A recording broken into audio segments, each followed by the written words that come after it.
Asante sana kwa yule tayari usha subscribe katika channel yetu. We go by the name Kisii FM TV.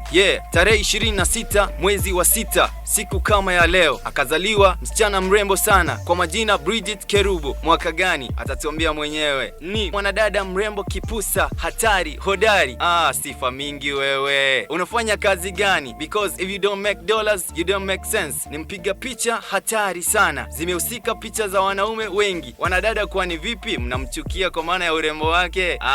Ningekuwa Konde Boy basi ningesema happy birthday. Happy birthday.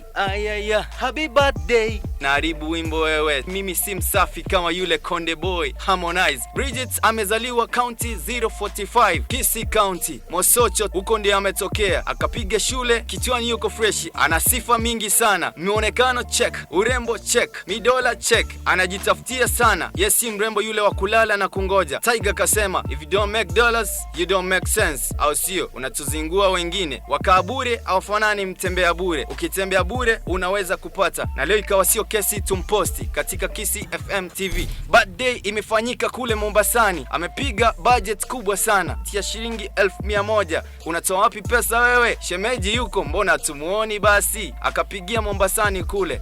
Kwani hapa Kisii uliona tufai nini ukawapeleka kule Mambele? Marafiki wazuri sana. Siku kama ya leo tunamposti picha zake hapa hivi umuone. If you have a day like this, basi tucheki kupitia mitandao. Instagram we go by the name Kisii FM TV. YouTube Kisii FM TV. Subscribe basi na wewe tutapata comment yako. Behind the MIC nimekuwa mimi Yobra 254. Behind the production amehusika Albert, au sio? Ndani ya Kisii FM TV. Wauni si watu wazuri, chafu sio poa. Nimemaliza. Kisii FM TV, enka yomogusi.